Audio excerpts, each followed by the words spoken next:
Bonjour à Bonjour à tous. salut Antoine. Salut Aurélien, comment tu vas? Bah, ça va super et toi?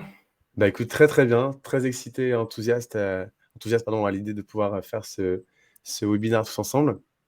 On Moi est déjà aussi. 16 participants là, à ce que je vois. Peut-être qu'on va, attendre salut Stéphanie. Peut-être qu'on va attendre un petit peu encore avant de commencer, peut-être 2-3 minutes? Alors je voyais des gens qui nous parlent un peu. Ouais, Stéphanie qui nous dit bonjour. Est-ce que vous nous voyez bien tous? Ouais, voilà, bah, il y a des gens qui nous disent coucou. Salut Louis. Salut Louis.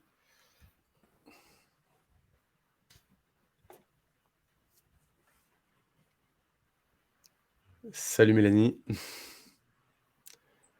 Edwina.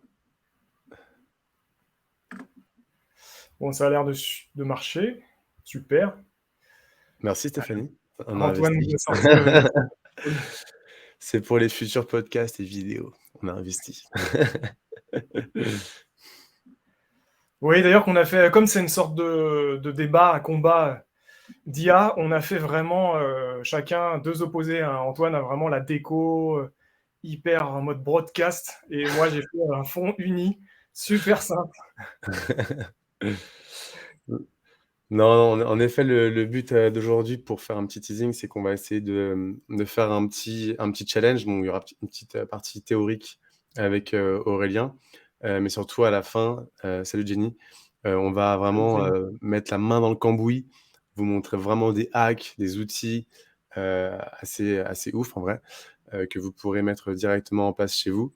Bien sûr, il faut rester jusqu'à la fin pour savoir ça, mais non, vous allez voir, franchement, c'est assez sexy ce qu'on vous a préparé. Donc, bah, écoutez, plus qu'à voir un petit peu tout ça. On va peut-être attendre jusqu'à 35 pour Ouais, carrément, ouais. que Ouais. les gens arrivent petit à petit.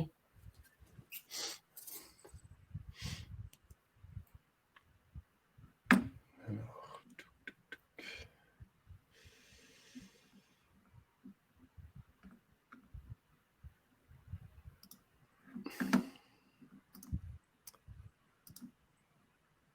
hop.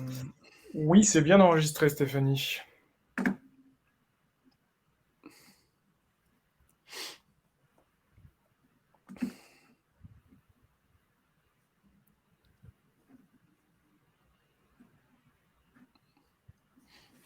Encore 3 minutes et puis on commence? Ouais. Parfait.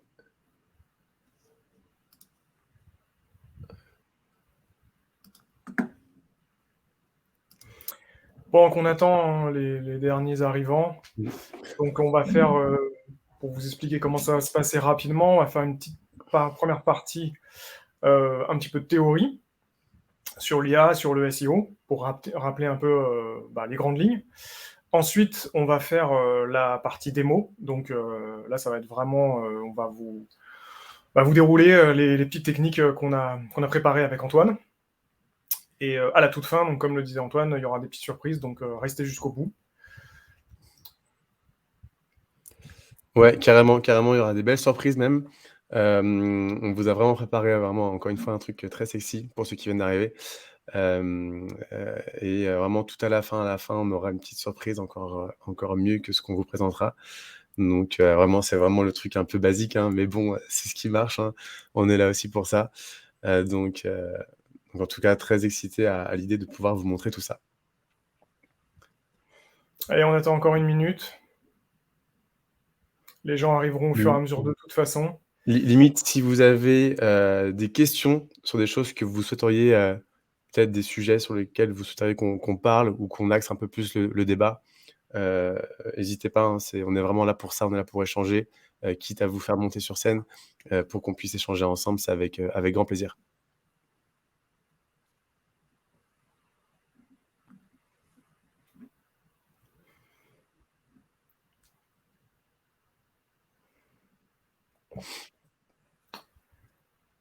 Bon, on va y aller, je pense, hein? Ouais, on va y aller. Je pense que ceux qui sont prêts sont là. Ouais. Euh, allez. Donc, on est parti.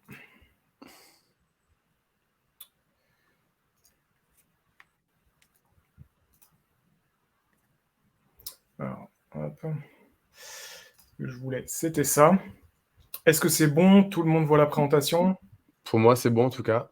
Antoine, c'est bon sur Ouais, le chat? Voilà, du coup, je vais passer la main à Antoine pour le chat parce que moi, je le vois plus. ouais, pas de souci. Et si vous avez des questions, surtout, comme disait Antoine, n'hésitez pas à nous arrêter.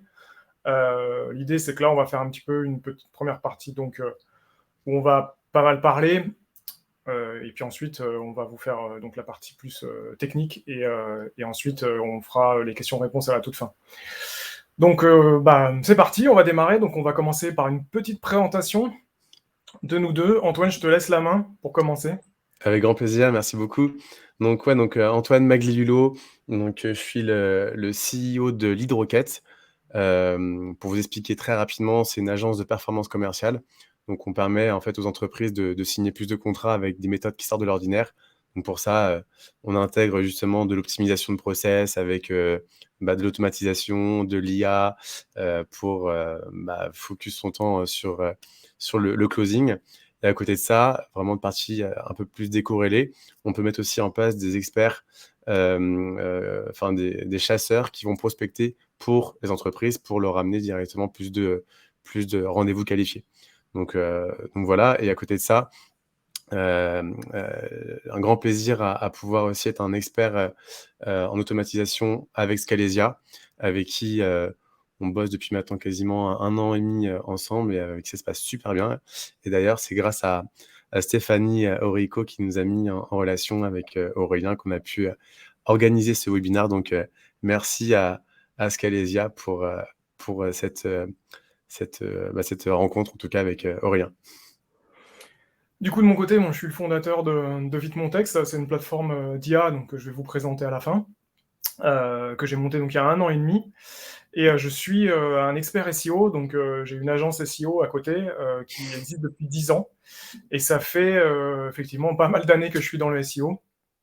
Et du coup, je me suis intéressé à l'IA dès qu'on a commencé à en entendre parler en 2021, puisque forcément dans le SEO, je vais le détailler un peu juste après, l'IA c'est quelque chose qui va amener une énorme valeur ajoutée. Voilà, et je remercie aussi Scalesia, donc on travaille ensemble avec Antoine et Scalesia, effectivement sur la partie grosse. Et c'est comme ça qu'on s'est rencontrés.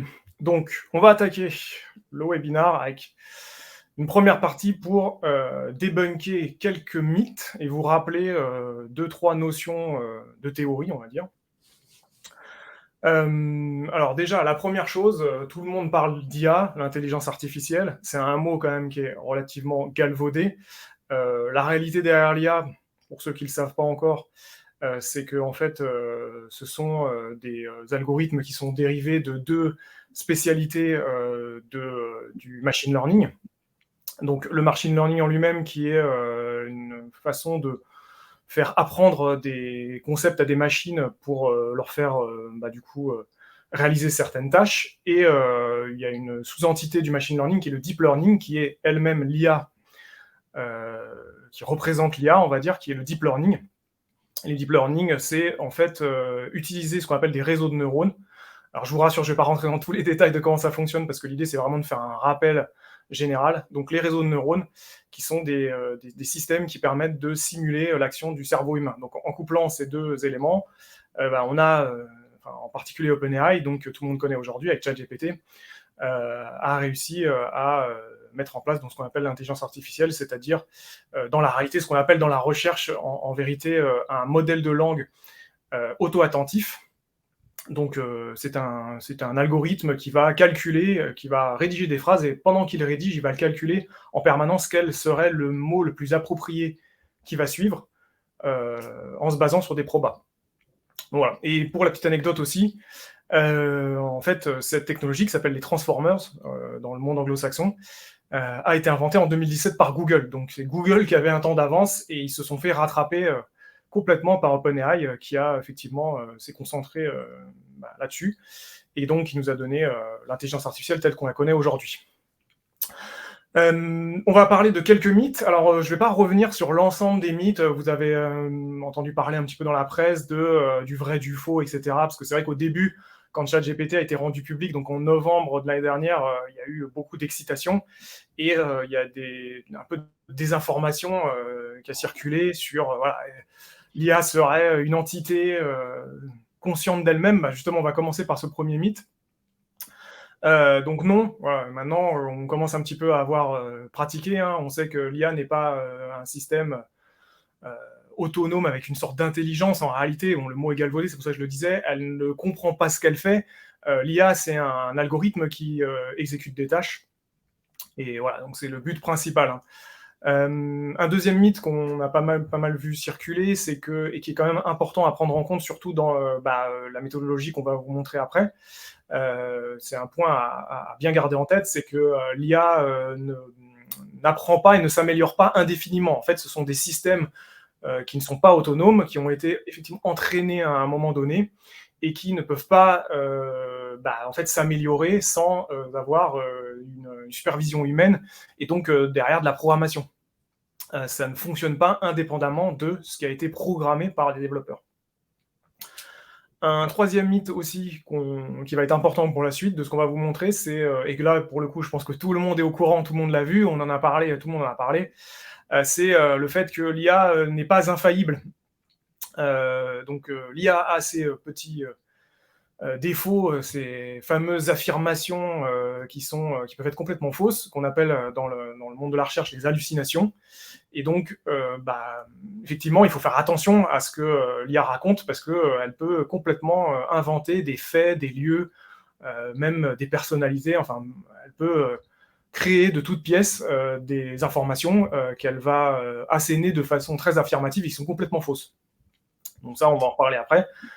C'est important de toujours vérifier ce que l'IA va vous fournir, parce que c'est pas toujours véridique. Et le dernier point qui était important aussi que je voulais voir avec vous, c'est pas vraiment un mythe, mais c'est une chose sur laquelle moi je vais un peu insister de mon côté dans la suite de la présentation, c'est que aujourd'hui tout le monde a fait un peu une interconnexion entre OpenAI, donc la société qui a créé ChatGPT, et l'IA. C'est-à-dire qu'aujourd'hui, dans le monde entier, l'IA c'est OpenAI, c'est ChatGPT.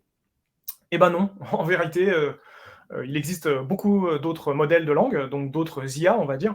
Il en existe des centaines, et du coup, il y a des alternatives à ChatGPT, et justement, c'est un peu la raison de ma présence dans ce webinaire, c'est de vous montrer une alternative. Voilà, donc ce qu'on va voir dans la partie technique qui suivra après. Voilà pour les mythes. Alors maintenant, on va parler très rapidement du SEO, de l'impact de l'IA sur le SEO.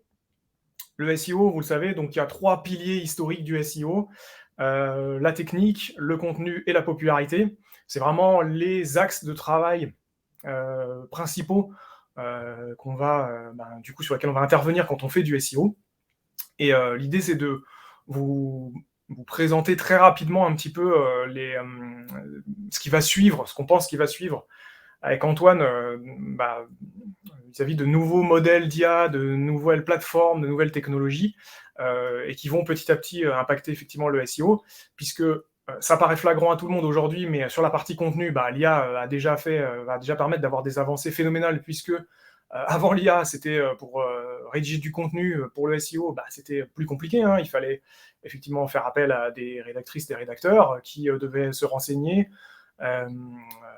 du coup récupérer de la data, rédiger, ce qui prend du temps, et ensuite il y avait toutes les notions de publication, d'optimisation. Aujourd'hui avec l'IA, tout ça va être accéléré, mais j'en profite aussi pour parler très rapidement des 2 autres piliers. Sur la partie technique, du coup, on le sait déjà depuis un certain temps, même si ça commence à être mis en place, et ça va émerger petit à petit, surtout avec depuis hier la sortie de Code Interpréteur. Je ne sais pas si certains l'ont testé, mais je pense que Antoine, ça pourra peut-être faire l'objet d'un prochain webinaire où on va présenter Carrément, ça carrément. quand ça va un petit peu monter en puissance. Mais du coup, OpenAI a sorti une sorte de nouveau plugin, nouvelle fonctionnalité sur ChatGPT, qui va permettre de lui fournir de la data. Et sur la partie technique, c'est là où vraiment l'IA va avoir une grosse valeur ajoutée. On va pouvoir lui donner des fichiers extraits de la Google Search Console, des fichiers extraits de crawl du site, des fichiers d'URL, peu importe, on va pouvoir lui donner de la data, et du coup l'IA va pouvoir l'interpréter et potentiellement à terme, dans quelques mois, par exemple typiquement nous faire un audit SEO déjà tout préconçu, pré-mâché, et ça va être vraiment super chouette, on a hâte que ça arrive. Et sur la partie popularité, on peut déjà un petit peu faire des analyses, par exemple donner des contenus à l'IA et lui dire voilà, là je vais intégrer des liens, place-moi les liens au meilleur endroit possible dans le contenu par rapport aux prérequis de Google. On peut lui faire analyser des liens, donc ça c'est tout ce qui retouche un petit peu plus à la partie éditoriale. On peut Et déjà un peu le faire aujourd'hui, mais c'est encore pas très au point. Il y a quand même pas voilà. mal d'erreurs et c'est déjà on est vraiment aux prémices en effet de ce paradigme. Ça va vraiment être un raz-de-marée, très rapidement, je pense. Donc ça va arriver assez vite. Donc là, pour l'instant, l'idée, c'est qu'on va se focaliser sur le contenu avec Antoine parce que justement, c'est là où l'IA fonctionne le mieux aujourd'hui. Et, euh, et, euh, et du coup, voilà, la première question qu'on va se poser, qui est quand même importante par rapport à ce qu'on va vous montrer après, et sur laquelle on voulait un petit peu insister avec Antoine dans ce webinaire, c'était sur la partie contenu, justement, en SEO, tout le monde l'a vu, hein, ça marche super bien. ChatGPT écrit du texte, grammaticalement, c'est propre. Avec les différentes évolutions depuis, effectivement, il y a eu GPT-1, GPT-2 que le grand public n'a pas trop connu, mais que, par exemple, personnellement, moi j'avais testé et qui était assez. C'était pas encore ça au niveau de la qualité éditoriale. Aujourd'hui, avec GPT-3 puis GPT-4 et ChatGPT, on a vraiment quelque chose on a un effet waouh, effectivement, quand tu lui demandes de rédiger du texte, ça a l'air parfait dès le premier jet. Et l'idée, c'était, avant de commencer à vous montrer justement des techniques d'automatisation, de vraiment se poser cette question qui est importante, est-ce que ça va remplacer complètement l'U1 pour la rédaction de contenu en SEO? Et du coup, la réponse, on ne va pas forcément répondre directement comme ça, mais je vais vous amener un petit peu des notions qui sont importantes en SEO et qui font que dans la réalité, avec l'IA, on va pas non plus, on peut pas tout faire à 100% et lui faire confiance à 100%. Donc les bases pour revenir un petit peu sur les bases de qu'est-ce que c'est du contenu optimisé pour le SEO, déjà avant de commencer à rédiger, quoi qu'il en soit, il faut toujours comprendre quelle est la cible. Donc ça, c'est une première chose, qui est normalement un travail qu'on fait en amont. Les centres d'intérêt de la cible, son comportement en ligne, le vocabulaire qu'elle va employer. Il faut analyser les requêtes, donc ça c'est un travail qu'on fait, moi je fais depuis des années en SEO, c'est de faire une stratégie SEO sémantique. Donc ça, effectivement, l'IA peut le faire, mais quoi qu'il en soit, moi je reste persuadé qu'il y a du tri, et donc que l'intervention humaine est toujours nécessaire sur cette partie-là. La rédaction en elle-même, ça, oui, c'est sûr que l'IA, là, elle va pouvoir s'en charger, on va vous le montrer encore une fois. Et ensuite, il y a l'optimisation de tous les aspects on-site, ce qu'on appelle, donc les balises title, les métadescriptions, l'insertion de liens, et tout ça, on va pouvoir effectivement pré-mâcher le travail avec l'IA. Néanmoins, avec les problèmes qu'on a de l'IA, qui sont les hallucinations, les biais, les différents biais liés aux datasets, etc., dont je vais vous reparler juste après, quoi qu'il en soit, il faut que ça reste une collaboration IA humain, parce qu'à cause de tout ça, on ne peut pas se baser entièrement sur l'IA, à mon sens. Les avantages, j'aimerais aussi vous reparler rapidement des avantages de l'une et l'autre des techniques, on va dire, la rédaction 100% humaine et la rédaction IA. La rédaction humaine, ce qui reste quand même quelque chose de très important, c'est qu'un être humain va pouvoir, bien sûr, manier les subtilités du langage, les nuances culturelles, ce que l'IA arrivera peut-être pas forcément à faire. D'ailleurs, hop, on est sur cette slide-là. Donc, c'est les limites de l'IA en SEO. Un être humain fera preuve de beaucoup plus de créativité, d'originalité. Un être humain comprendra mieux le contexte qu'il y a derrière, effectivement, ce qu'on demande de rédiger à l'IA ou à un être humain. Un être humain peut aussi rédiger du contenu qui va susciter des émotions, ce qui aujourd'hui est quand même très très difficile pour une IA. Un être humain pourra réagir à des événements qui sont actuels, créer du contenu très chaud. Pareil, les IA, on va le voir juste après, elles ont là-dessus des limitations. Un être humain pourra s'adapter à des normes éthiques, à des directives éditoriales aussi, beaucoup plus facilement que l'IA. Et un être humain pourra vraiment suivre une tonalité, par exemple pour une marque ou une entreprise, ce qui pour une IA aujourd'hui est quand même encore un petit peu complexe. À l'inverse, il y a quand même d'énormes avantages avec l'IA. L'IA, ça rédige très très rapidement, hein, c'est clair, ça peut aussi ingurgiter des grandes quantités de données pour les synthétiser, les résumer, c'est super pratique. Ça va nous permettre d'accélérer la fréquence de génération des contenus. Ça peut optimiser plus ou moins automatiquement l'enrichissement des contenus donc sémantiques, ça on va le voir aussi juste après. Et il y a d'autres petits aspects comme ça qui sont, bien sûr, qui font un gain de temps phénoménal avec l'IA. C'est que par exemple, on peut traduire un contenu automatiquement avec l'IA, ce qu'avant, il fallait passer par des logiciels de traduction qui n'étaient pas forcément toujours parfaits. Et donc, tout ça, c'est des gains, effectivement, qui existent malgré les limitations. Et là où je tiens à rebondir, c'est qu'encore une fois, on est qu'au tout début. On est au tout début. Ça fait, même pas 1 an là qu'on est, c'était quand? C'était en septembre, 2022, je crois, hein? Donc ça fait c'est ça, hein, que ChatGPT 3 est sorti Oui, en exactement, grand oui. public. Donc ça fait même pas 1 an, Septembre-novembre. ça fait, 7 mois. Donc c'est juste exceptionnel. En fait, ce qu'on est en train de pouvoir faire aujourd'hui par rapport à cette prémisse, c'est juste déjà incroyable. Donc je pense qu'il faut aussi peut-être se projeter dans un futur proche. Je pense que tu as vu déjà par rapport à GPT-3, GPT-4, il est quand même vachement plus puissant et ça on le verra tout à l'heure. Et encore une fois, c'est que le début. Si on parle à 5 ans, 10 ans, ça va encore, je pense, bouleverser pas mal de pratiques et on ira encore beaucoup plus loin. Mais en tout cas, c'est vrai qu'aujourd'hui, il y a quand même certaines limites, mais encore une fois, je le répète, c'est vraiment que le début, je pense. Oui, c'est clair. Et pour rebondir un petit peu, alors pour vous donner 3 grandes limites, à mon sens, de l'IA, qui sont liées vraiment à la façon dont elle est conçue et qui aujourd'hui vont faire que justement, il va falloir avoir cette collaboration humain-IA. La première chose, c'est typiquement la problématique des prompts. On est beaucoup à rechercher des prompts, à aller du coup sur Internet, sur les réseaux sociaux. Il y a plein de monde qui en propose, avec toujours des annonces un petit peu accrocheuses, les 5 meilleurs prompts du jour, voilà, qui sont pas toujours vrais. Du coup, tout le monde a fait des tests, et c'est vrai que tout le monde a tendance à utiliser un petit peu toujours les mêmes prompts, ce qui va être un problème parce que en SEO, on a quelque chose qui est très dangereux, c'est la duplication de contenu, et le fait de toujours se baser tout sur les mêmes prompts, ça va avoir tendance à nous amener dans cette problématique. Donc, faire attention là-dessus. Ce qui est peut-être la meilleure méthode, c'est d'avoir des variantes et effectivement, de pas toujours juste se reposer sur les autres. Je sais que tout le monde est un petit peu paresseux, hein, mais moi le premier, mais c'est vrai qu'il faut faire attention avec les prompts.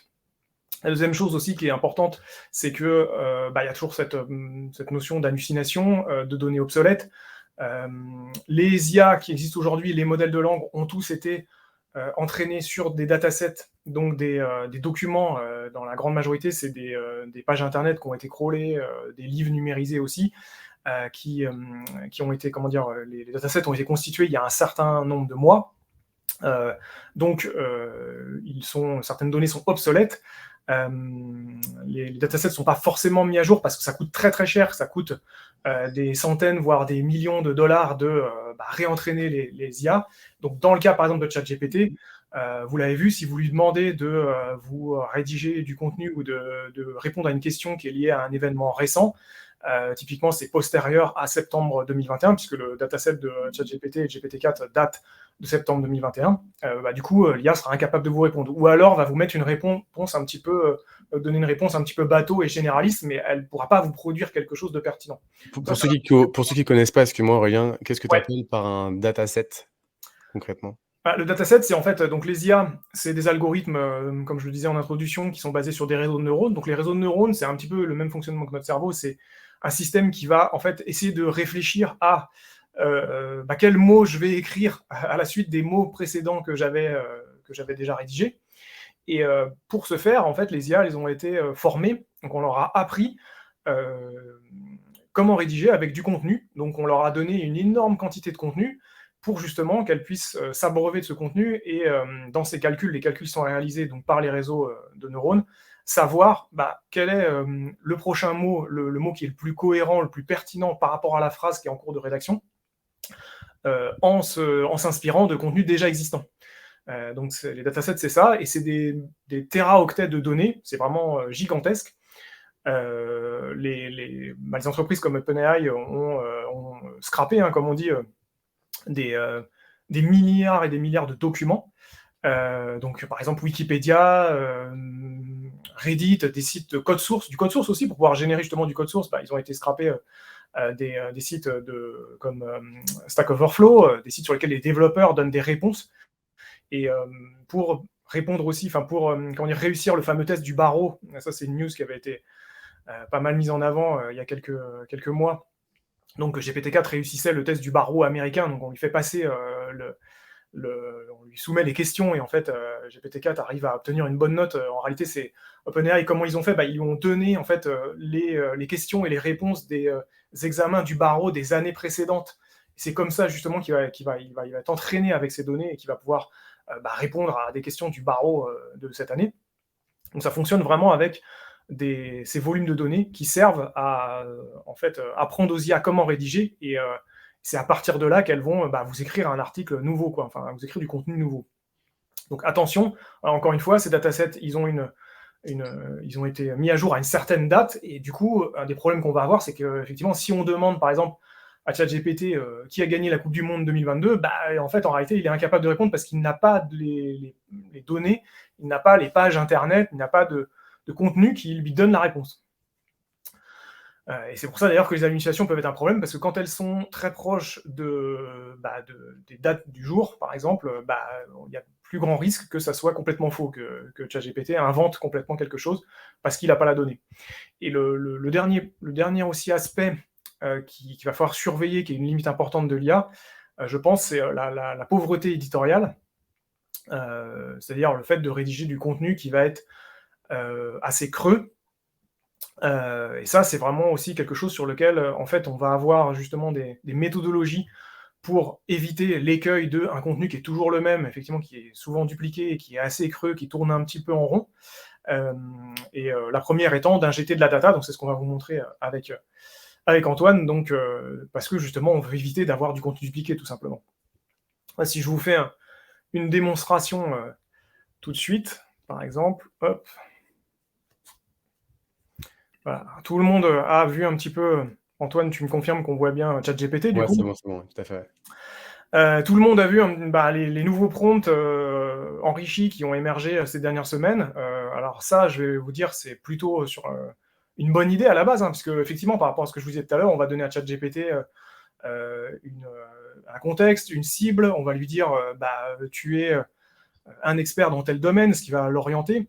Le problème, c'est que si moi je fais ça et si que Antoine le fait aussi de son côté, on va avoir tendance à avoir un petit peu toujours le même texte, et en fait, ça va être ce qu'il a dans sa base. Et du coup, ça va être toujours un petit peu le même contenu. Donc ça marche super bien, on le voit là, il nous donne vraiment un plan qui est bien détaillé. Mais le problème, c'est la proximité avec d'autres contenus équivalents, qui va vraiment être un souci. Et c'est pour ça d'ailleurs que certains d'entre vous l'ont peut-être vu, ceux qui ont poussé vraiment les tests jusqu'au bout. Moi, dans le milieu du SEO, ça a été vraiment ces informations qui ont été remontées par des gens qui ont fait des analyses. Quand on publie du contenu directement sorti de ChatGPT, fraîchement sorti de ChatGPT, qu'on le met sur son site, même s'il a l'air très bien, en fait, Google va peut-être pas forcément l'apprécier, et on va se retrouver dans le meilleur des cas avec un contenu qui va récupérer des positions sur des mots-clés pendant quelques semaines, quelques mois, et ensuite qui va tout d'un coup disparaître des résultats de Google. Et dans le pire des cas, on a aussi moi, j'ai certaines experts SEO avec qui je travaille qui m'ont remonté le fait que les contenus, en fait, ils sont même pas indexés par Google. C'est-à-dire que Google détecte immédiatement le contenu. Et en réalité, c'est pas vraiment, il détecte pas le fait qu'il est sorti de ChatGPT. C'est plutôt qu'il détecte que c'est un contenu qui est très très proche d'autres contenus existants. Et du coup, il va pas l'indexer parce que il va considérer que pour les internautes, ça n'apporte pas vraiment de valeur ajoutée. Donc voilà, faire bien attention à ces aspects-là. Du coup, on va enchaîner. Donc, je vais repasser la main à Antoine pour démarrer notre démonstration. Ouais, avec grand plaisir. Alors, moi, je vais continuer sans presse, en tout cas pour l'instant. Je vais passer directement sur le vif du sujet avec justement ce qu'on a pu construire comme scénario avec vous. Mais juste avant, je vais quand même revenir sur justement ChatGPT 4 et quelle est la différence avec le 3 pour que justement on prenne un peu de recul et qu'on comprenne mieux pourquoi et quelles sont les différences.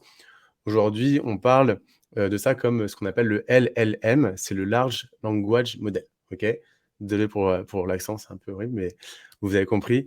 Tout l'intérêt, c'est comme tout à l'heure ce que Aurélien l'a très bien expliqué, c'est par rapport à un dataset. C'est un langage qui va pouvoir un modèle qui va pouvoir se nourrir de toute la data qu'il a en sa possession pour derrière effectuer des réponses. Aujourd'hui, ChatGPT 4, par rapport à la version 3, elle a 3 axes principaux. Déjà d'une, c'est qu'elle va pouvoir maintenant gérer ce qu'on appelle le multimodal. OK. Avant, c'était principalement que de l'écriture, comme ce qu'on vient de faire à l'instant avec le prompt. Maintenant, dans la version améliorée de ChatGPT 4, elle va pouvoir gérer du son, elle va pouvoir gérer des images et peut-être bientôt des vidéos. OK, ce qui est assez incroyable en tant que tel. Aujourd'hui, c'est pas encore public parce que, ça met encore beaucoup de temps à générer ces réponses, mais on est sur une base de langage de modèle qui va être juste exceptionnel et qui va très vite, je pense, évoluer par, dans les mois à venir. Deuxièmement, c'est surtout la puissance de calcul. Aujourd'hui, elle est quand même beaucoup plus grosse, et il y a en fait, ChatGPT 4 va réussir à, résoudre plus de problèmes et surtout, ça va mieux raisonner. Donc surtout, nous, on pourra l'utiliser en effet pour, générer, de meilleurs articles qu'en tout cas ChatGPT 3. Et il y a aussi quelque chose qui est important à noter, c'est le nombre de mots qu'on pourra intégrer dans les prompts. Sur ChatGPT 3, on est sur 3000 mots. Sur 4, on est à 25 000. Énorme. Donc ça va clairement changer la donne. Imaginons, on a, un article à analyser, un article, je sais pas, du Monde qui fait vraiment, des pavés et sur certains cas, on était totalement bloqué avec, ChatGPT 3 parce que du coup, ça ne prenait pas en considération tout l'article et il fallait l'amener en plusieurs phases, donc ce qui était un peu embêtant. Ça, c'est juste un use case, hein, mais par exemple, si on fait du code, des choses comme ça peut être aussi très embêtant. Donc voilà, en tout cas, la puissance de ChatGPT 4 aujourd'hui, on va l'utiliser, OK, pour, justement faire de la rédaction. Alors bien sûr, on peut faire ça pour plein d'autres choses. Aujourd'hui, ça va vraiment être le focus. Donc je vais vous partager mon écran. Alors, petite chose qui est super importante à comprendre, c'est que je ne suis en aucun cas un expert en SEO. Justement, Aurélien sera là pour me corriger si besoin. Mais moi, mon objectif aujourd'hui, c'est de vous montrer comment est-ce qu'on peut générer du contenu. Alors le SEO, bien sûr, ça rentre dans le use case aujourd'hui, mais comment est-ce qu'on peut générer du contenu de manière totalement automatisée? Parce que moi, mon expertise, c'est vraiment l'automatisation, le no-code, surtout Make, qui est juste incroyable. On va essayer justement de générer du contenu avec un haut degré de pertinence, grâce encore une fois, au no-code et à des techniques grosses que je vais vous partager tout de suite. Donc là, je partage mon écran, vous me dites si, vous le voyez bien. Hop, tout l'écran.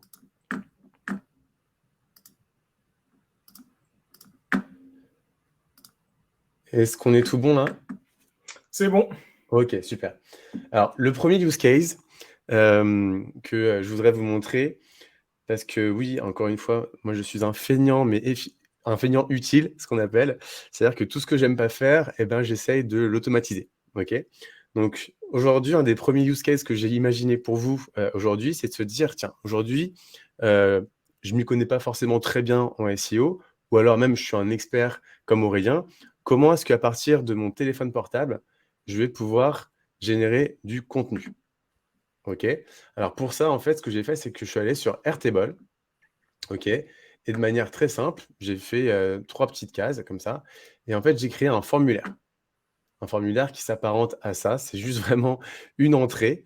Je sais pas si tout le monde voit bien mon écran, il me voit bien? Oui, on le voit, ouais. Ouais, super et tout l'intérêt, c'est que ce petit forme-là, hop je le partage sur mon téléphone. OK, donc je l'ai envoyé sur Slack, par SMS et ce que je fais, c'est que je vais reprendre ce petit lien-là, OK et je vais aller sur Safari et sur Safari, donc vous voyez, hop, je sais pas si on voit bien mon téléphone. Je clique sur accéder. En effet, j'ai bien mon formulaire ici et ce que je vais faire, c'est que je vais amener mon formulaire et créer une micro-application sur mon écran d'accueil. Donc pour ça, juste à cliquer sur partager ici, je remonte tout en bas et je vois, c'est marqué appuyer sur l'écran d'accueil. OK et du coup, je me retrouve avec le petit encart qui est ici, la petite application pour du coup l'avoir tout le temps à disposition. Donc maintenant, je clique dessus et je sais pas, par exemple, je suis chez moi, je suis dans le métro, je suis au boulot, je suis en pause midi et cetera. Hop, tiens, j'ai une super idée, d'article à produire, en tout cas, enfin, une idée que je voudrais mettre en place. Je vais simplement, remplir le formulaire Est-ce que tu aurais une idée ou quelqu'un aurait une idée de thématique, par exemple? Ben, tu peux faire, je sais pas moi, un sujet, tu veux faire un sujet d'actualité? Le CBD? Allez, tiens, Allez, les bienfaits du CBD. voilà, très bon exemple. Hop, voilà, je fais envoyer. Normalement, en 2 secondes, on devrait voir apparaître, si je réactualise, les bienfaits du CBD qui sont arrivés ici. Et donc là, je vais demander à Make de runner directement le process. Mais bien sûr, là, parce que, en fait, j'ai mis toutes les heures, donc on va pas attendre 1 heure. Je fais runner, hop, et on va voir que ça va lancer la machine. Et là, il va directement me créer mon article et me l'envoyer directement sur ma boîte email. OK, ça veut dire que là, juste en marquant 3 mots là, dans 2 minutes, je vais recevoir mon article qui est déjà tout prêt dans ma boîte email. Alors encore une fois, attention, hein, là, c'est vraiment pour vous aider à gagner un temps considérable par rapport à vos process et toujours avoir à disposition justement votre machine. Mais encore une fois, il faut vérifier. C'est super important. Donc là, je check ma boîte mail. Hop, voilà, j'ai bien reçu mon article.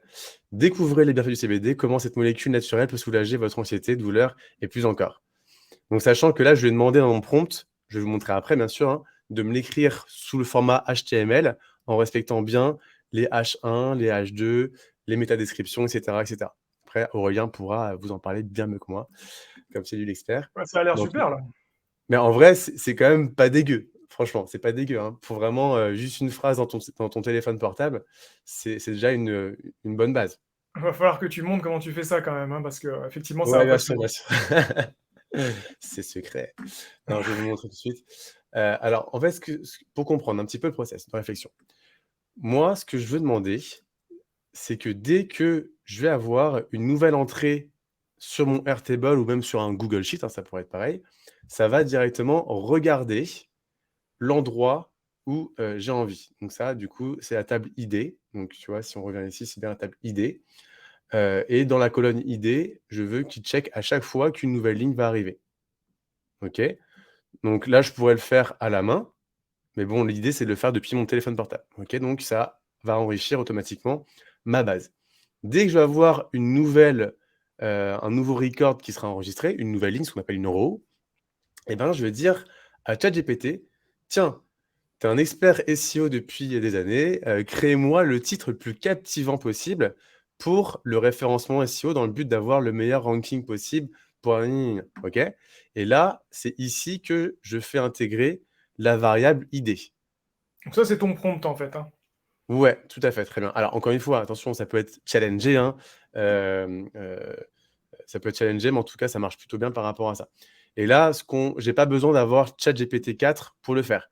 Alors petite nouveauté, vraiment en exclu, je sais pas si vous pouvez y avoir accès, mais moi maintenant j'ai fait la demande à OpenAI et j'ai, normalement ChatGPT 4, en bêta sur Make. Je sais pas si vous pouvez encore l'avoir vous, mais en tout cas, du coup, vous allez voir les tests sont assez fulgurants avec, ChatGPT 4. En tout cas, voilà. Ensuite, je lui ai demandé d'intégrer le titre et de le mettre dans la colonne titre, bah, à ce niveau-là. Donc découvrez les bienfaits, du CBD et cetera. Et à partir de, ce titre-là, je vais lui dire alors je lui envoie un texte, un prompt assez, beaucoup plus, énervé, on va dire, et je vais lui demander: «Ignore all instructions before this», donc pour essayer de reprogrammer, hein, attention, prenons des guillemets, hein, reprogrammer, ChatGPT en lui expliquant: «Oublie tout ce qu'on a pu te dire avant». Parce que des fois, à cause du dataset, et de programmation, ils peuvent partir sur des programmatifs qui sont déjà préétablis. Et cette phrase, paraît-il, permettrait d'effacer tout ça et de repartir sur une base, totalement saine. Donc si vous voulez le prompt, je ne vais pas, rester 10 piges dessus, hein, parce que c'est pas le sinon je vais endormir tout le monde. Je vous l'enverrai pour ceux que ça intéresse, mais vous voyez, il est quand même assez bien shadé et ce qui me permet justement derrière de pouvoir, envoyer, enfin récupérer le texte. Ce qui est Et amusant, c'est que ça marche, du coup, tu peux le faire fonctionner en anglais, en français. ouais, ouais, ouais, ouais, et justement, on va voir un petit peu, comment ça fonctionne par rapport à ça. Alors, c'est une très bonne remarque. En fait, je vais lui indiquer plusieurs fois, qu'il doit donner sa réponse en français. Tu vois? French keyword, Magda gna gna gna gna gna, Stéphanie nous en demande si fait c'est mieux de faire le prompt en anglais si on veut du français ou tu sais, au début, il y avait des biais avec ça, c'est-à-dire que toutes les IA et en particulier GPT-3, si tu lui ouais, demandais de rédiger, si tu voulais rédiger du texte en français, il fallait quand même faire tous les prompts en anglais, sinon il comprenait mal. ouais, Là, dans tes tests, pour toi, ça marche. Si tu lui dis en anglais de rédiger du français, ça va très bien marcher, il n'y a pas de problème. ouais, tout à fait. Alors je préfère partir là-dessus parce que tu peux avoir encore une fois, tout est programmé en anglais, hein, sur OpenAI. Donc je préfère encore une fois qu'il parte sur une base, que lui comprend mieux. En tout cas, après c'est ce que les experts en prompt engineering disent. C'est mieux de mettre toujours ton prompt en anglais pour éviter les biais d'erreur, pour justement, derrière demander un résultat avec une traduction derrière. Ok. Donc, en tout cas, voilà, si ça intéresse, des gens, je vous enverrai bien sûr le prompt, il y a aucun souci et bon, voilà, une fois que, mon article il est réalisé, je demande à la fois d'updater, mon Airtable avec l'article qui est ici. Vous voyez, hein, c'est directement fait en format, HTML pour que, bah, derrière, je puisse directement le copier-coller, soit le mettre sur WordPress, sur Webflow, et cetera, et cetera. OK? Là, c'est niveau 1. Je sais pas si là, il y a des questions par rapport à ça? On va upgrade un petit peu le niveau juste après là. Moi, ce que je voulais te demander quand même, qui est, je pense, c'est important pour tous les gens qui écoutent, c'est les prérequis. Du coup, ça va être d'utiliser Airtable, d'avoir une clé OpenAI pour utiliser ChatGPT, du coup, avec l'API, Ouais, j'imagine, ouais. et ton workflow après. C'est ça, en fait, aujourd'hui, alors il y a certains prérequis, encore une fois, c'est pas compliqué, mais ça demande un petit peu d'investissement en temps avant de comprendre un petit peu les us et coutumes, si je puis dire, OK? C'est vrai qu'en effet, ce qu'il faut savoir, à minima, c'est comment connecter tes outils sur Make. Franchement, je vous promets, faut pas avoir fait, bac+5 pour comprendre. Si tu veux ajouter un outil, tu appuies sur plus ici. Tu vas rechercher l'outil que tu veux. Je sais pas, par exemple, moi qui utilise, Pipedrive, c'est mon CRM. Hop, je clique dessus. Je vais créer, par exemple, un deal et la seule chose qu'il va te demander, c'est de connecter ton compte avec, ton outil. Tu vois? Tu fais ajouter un compte et ce qu'il va te demander, c'est ce qu'on appelle la clé API. OK, c'est ce qu'on appelle une API token. Ton token API, ça va être ton petit bout de code qui va être la carte d'identité qui spécifie bien que tu es le détenteur du compte du logiciel. Donc typiquement, moi, si je me connecte sur quasiment 95 des clés API, vous allez la retrouver dans compte setting. Par exemple, si je vais sur Airtable, bien sûr, je ne vais pas vous montrer ma clé API, hein, mais Ouais, fais gaffe, parce que c'est vrai que les clés API OpenAI, c'est très recherché, hein. ouais. Alors là, justement, je dirais juste sur Airtable. Par exemple, tu vas sur, intégration, même pas, je dis des conneries. Tu vas sur account et là, tu vas faire go to developer et là, ça va te générer une clé API. Il va vous la passer. Vous avez plus qu'à faire un copier-coller. Je vous la donne pas, sinon vous faites un screenshot et puis vous vous servirez de mon compte et j'ai pas trop envie. Moi, Mais ça voilà, m'intéresse si franchement, tu veux nous la montrer. voilà. Non, merci. Je plaisante, hein, bien Non. sûr.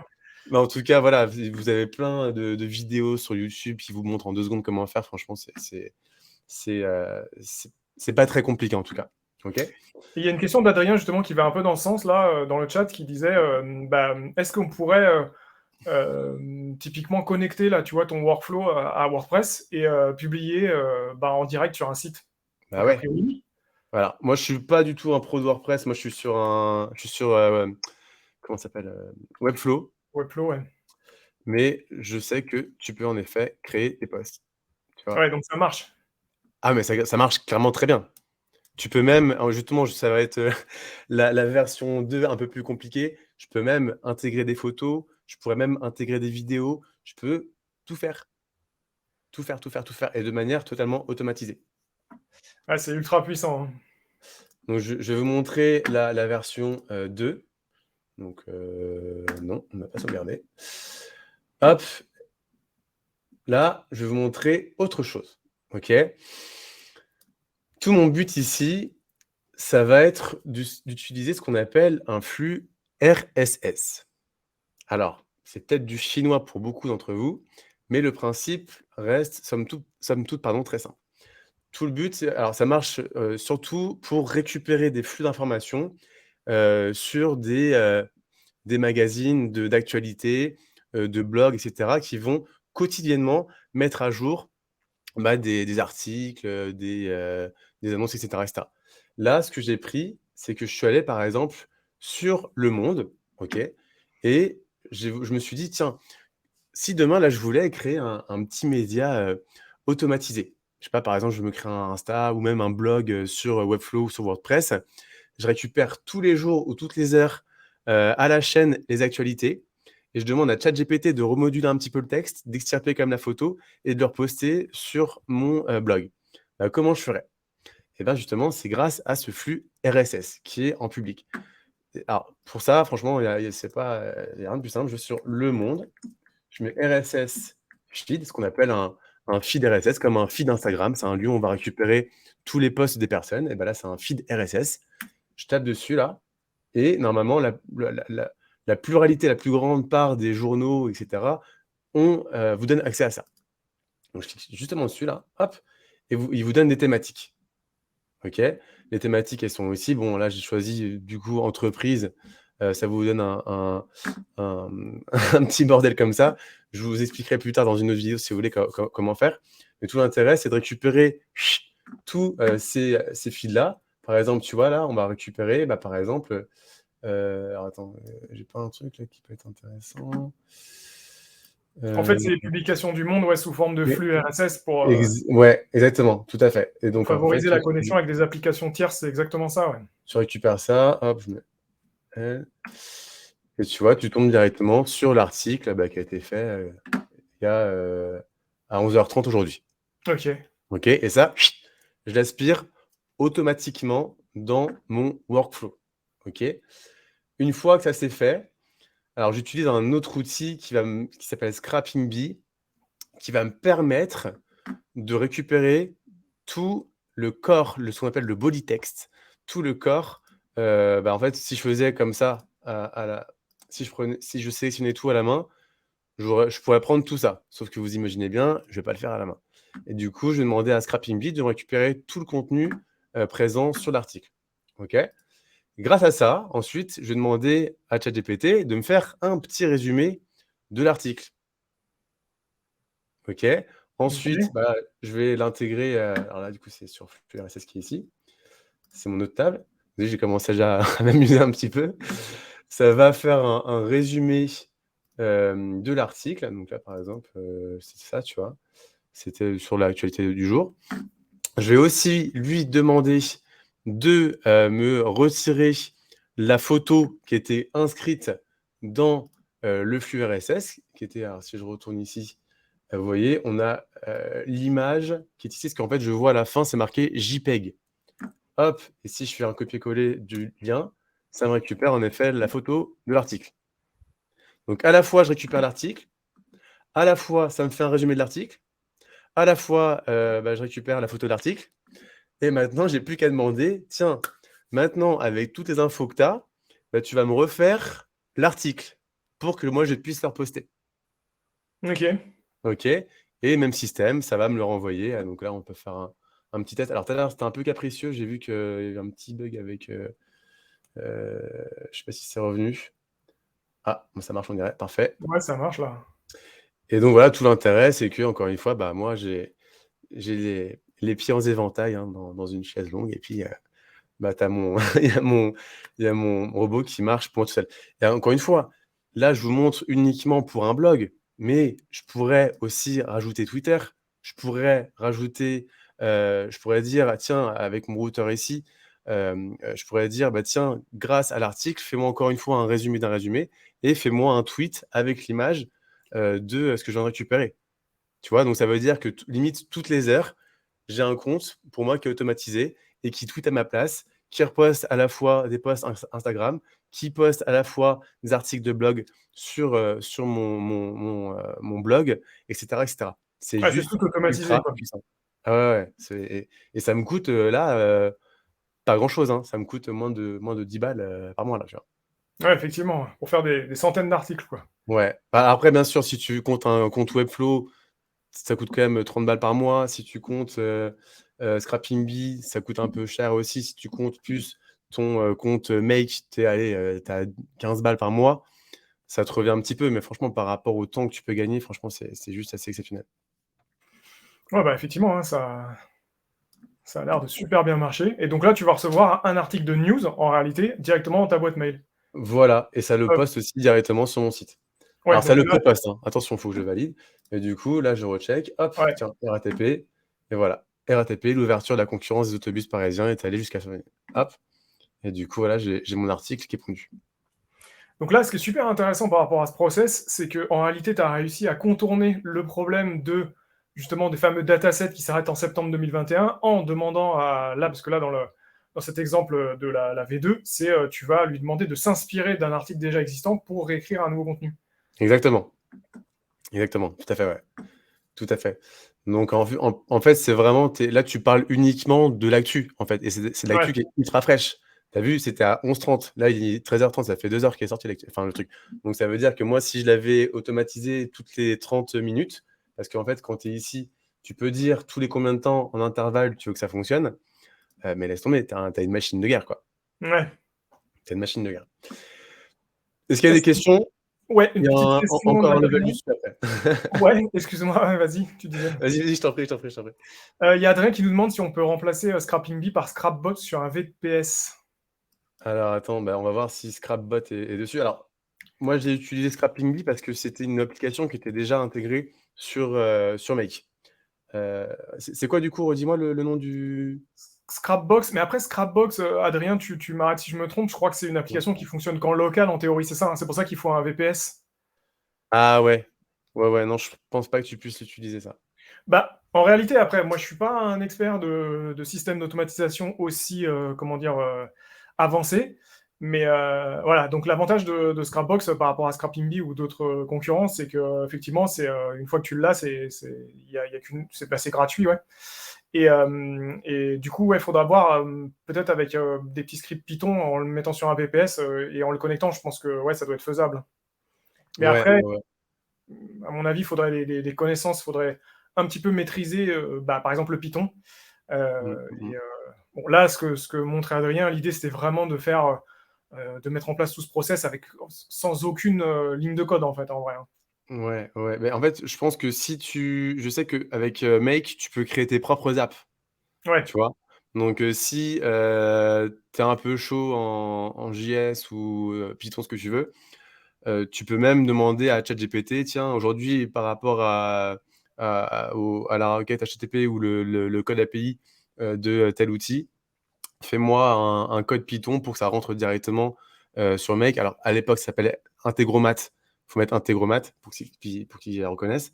Mais je pense qu'il peut te cracher une ligne de code qui pourrait potentiellement fonctionner. Tu peux faire tellement des trucs de dingue maintenant avec ChatGPT 4 que ça m'étonnerait même pas que ça fonctionne. après, bah, je pense que quand on dit ça, c'est vrai que moi j'ai tendance toujours à l'oublier, mais probablement que ChatGPT ou GPT-4 peut nous pondre le code pour faire l'adaptation directement. Donc Ouais, on n'a pas ouais. besoin d'avoir un niveau super élevé Mmh, en mmh mh. JS, Python, etc., quoi. Donc Mais c'est en un tout peu. cas, voilà, si tu veux aller assez rapidement là-dessus avec des tools qui existent déjà, en tout cas, tu peux le faire. Bon, tout le Est-ce monde qu'il y a attend que, ouais, que tu. vous voulez le troisième du coup? Allez, bah vas-y. Alors là, bon, c'est un peu la même chose, sauf que j'ai un peu, dupliqué encore une fois. Là, je me suis dit, et ça je l'ai fait ce matin avant de commencer, je me suis dit: «Putain, mais aujourd'hui, attends, si je peux faire ça avec un journal local, est-ce que je pourrais pas le faire sur un journal, qui a une portée, totalement internationale?» Là, du coup, je me suis dit: «Bah, tiens, je vais voir, si le New York Times ou, le Washington Post, pardon, ils ont aussi des feeds». Bah, du coup, forcément, ils en ont un, et du coup, ce que j'ai dit, du coup, c'est: «Bah, tiens, dès que tu vas avoir un, un un, mmh, un article sur, New York Times Economy», je me suis dit: «Tiens, pourquoi pas lancer un, mmh, une un journal d'actu uniquement sur, l'économie», par exemple, pour, ceux qui, regardent la bourse ou, ceux qui sont, enfin des adeptes justement de l'économie. Pourquoi pas, hein? Je te mets ça au pif. Bah, du coup, bah, c'est ce que j'ai fait. Je suis allé sur, C'était New York Times, US. Hop, je suis allé sur économie. Même système, hein, vous voyez, on a vraiment quasiment la même chose. Pareil sur Washington, c'est dur à dire ça. Washington Post. Washington Post, ouais. Et même système, tu cliques sur ce que tu veux et puis tu as un peu le même bazar qui arrive. Ok. Et même chose, ça veut dire que là, ce qui est encore mieux, c'est que je vais demander à ChatGPT, à Make en tout cas, inspire-toi du post qui a été fait en anglais. Tu vas me faire un résumé, c'est un peu la même chose que je fais ici. Tu vas me l'intégrer sur mon Airtable encore une fois, et tu vas t'inspirer de l'article qui est fait en anglais pour me faire la même chose, enfin en tout cas le retraduire à 90% en français, tout en récupérant encore une fois la photo, etc. Donc c'est très puissant, hein. Ça veut dire qu'imaginons, on a un journal arabe, on a un journal peut-être japonais ou ce que vous voulez, on peut faire la même chose. Et ça, c'est juste exceptionnel. La puissance de portée, elle est juste incroyable. Et deuxième chose, parce que j'avais anticipé un petit peu le fait, tout à l'heure on en parlait, que en effet, tiens, comment est-ce que je fais à savoir si bah, tiens, le prompt il est pareil? Parce que finalement, oui, on utilise un prompt ici. Bah, ce que j'ai fait, petit détournement, je me suis dit, tiens, je vais demander dans mon process à ChatGPT, choisis de manière aléatoire le chiffre entre 1 et 2. Okay, alors, Ok. j'aurais pu dire entre 1 et 10, etc., etc. Sauf que j'ai pas voulu non plus passer 15 heures dessus. Pourquoi je demande ça? Parce qu'à la sortie de mon process, il va me répondre bah, soit 1 ou 2, en effet. Et ce que j'ai fait, c'est que j'ai mis un petit filtre derrière ici. J'ai dit si tu es égal à 1, alors tu continues ici. Si tu es égal à 2, alors tu stops ici et tu continues ici. Sachant que du coup, les prompts que j'ai mis dans chacun des rédactions d'articles sont différents. Et ce qui va multiplier encore une fois la chance que bah, Google ne me red flag pas par rapport aux articles que je pourrais donner. Ouais, donc en Ok. fait, tu as créé une variante. Tu lui fais générer une sorte de variable en random. Ouais, Et ensuite, tu fais une variante pour bah, répondre à la problématique dont on a parlé d'ailleurs tout à l'heure. Hein, c'est ne pas avoir tout le temps les mêmes prompts et tout le temps le même contenu, quoi, du coup. exactement. Exactement. Et encore une fois, pareil, je pourrais démultiplier, je pourrais mettre un Twitter ici, je pourrais mettre Instagram business, parce qu'avec le compte Instagram business, vous pouvez faire des posts. Donc, vous reprenez la photo, vous dites à ChatGPT, fais-moi juste une description pour un post Insta, bim, ça l'envoie. Fais-moi un tweet par rapport à ça, ça part. Et vous voyez ici, il a choisi, en effet, de partir sur, il a choisi 1, hop, je vois la réponse, elle est 2. Hop, et bah du coup, ça part sur le 2. Et tu pourrais faire comme ça 50 variantes. Enfin, tu peux en faire, c'est illimité, quoi. Et c'est limité. Alors, j'ai pas voulu le faire parce que ça pourrait prendre 10 plombes, hein, mais c'est vraiment pour l'exemple, c'est vraiment encore une fois très puissant. Ouais, c'est super, hein, ouais. C'est impressionnant. Ça t'a Donc, pris combien de temps en tout pour faire les 3 variantes là, le boulot, enfin le temps de boulot que tu as passé dessus? en vrai, pour les 3 là, ça m'a pris bah, maintenant comme ça fait quand même 5 ans que je côtoie, si je puis dire, de manière assez intime ces outils. J'ai fait ça en 3 heures, tu vois? Les 3 là. Ouais. Mais c'est vrai que si tu commences, bon, c'est pourrait que tu passes pas mal de temps. Mais c'est aussi ça, c'est l'expérience, hein. Ça fait quand même, des fois, je me tapais la tête contre les murs pour comprendre comment ça fonctionnait. Mais non, là, ça m'a pris en tout et pour tout, ouais, 3h30, un truc comme ça, tu vois? Ouais, c'est quand même super rapide, hein, et en sachant qu'il y a pas vraiment de Bon, là, ouais, c'est un voilà, peu et puis ça te moins bien sorti là, mais en tout cas, on a quand même, si on copie-colle ça, ça partirait. Donc on voit bien le titre de l'article, bam, il nous a tout traduit, la grande démission est terminée, les pouvoirs gna. Bref, il retraduit un petit peu l'article, quoi. ouais, bah, ça a l'air vraiment impressionnant à tester, à fond, et voir un petit peu toutes les ramifications, tu vois, qu'il peut y avoir en ajoutant, comme tu disais, tu peux Mmh, combiner mmh ça mh. aux réseaux sociaux, tu peux ajouter des étapes dans le process si tu veux, bah, éviter peut-être certains écueils aussi de l'IA ou comme tu viens de le dire, mettre plein de variantes aux différentes étapes Mmh. pour, pour qu'il, comment dire? Pour faire des variations en fait dans le texte qui est généré à la fin. C'est ça, ouais, tout à fait, ouais, ouais, ouais. Et donc ça après si vous voulez, je pourrais, Ça fera partie des petits cadeaux à la fin. Je pourrais vous passer, justement ces scénarios-là pour que vous puissiez, les copier-coller et vous entraîner là-dessus et puis, bah, les intégrer pour chez vous, quoi. Bon, bah, merci beaucoup Antoine, hein, c'est impressionnant. C'est vrai que, Merci. pour tous les gens qui en sont encore à l'étape que moi j'ai montré, au début, qui est juste de rentrer un petit prompt et puis, ensuite, d'attendre d'avoir un peu le même texte que tout le monde, là on est vraiment à un niveau supérieur, où je pense que ça va permettre de se démarquer justement et c'est super important, avec cette problématique de contenu dupliqué, bah, tant mieux quoi, parce que c'est ça qu'il faut éviter quoi. Ouais, carrément, carrément. Bon, bah, de mon côté, du coup, moi, je vais faire partie vraiment de la team gros fainéant parce que je vais vous montrer une solution qui fait un peu la même chose, mais qui est vraiment avec encore moins d'étapes et qui vous prendra encore moins de temps. Comme je disais en introduction, du coup, moi, j'ai fondé une plateforme IA qui permet de rédiger des contenus optimisés pour le SEO, qui s'appelle Vite Mon Texte. On vient de sortir la V3 la semaine dernière. Donc, l'idée, c'est de vous faire une mini démo très rapide pour vous montrer un petit peu comment ça marche. Donc, je vais reprendre la main hop, sur la présentation.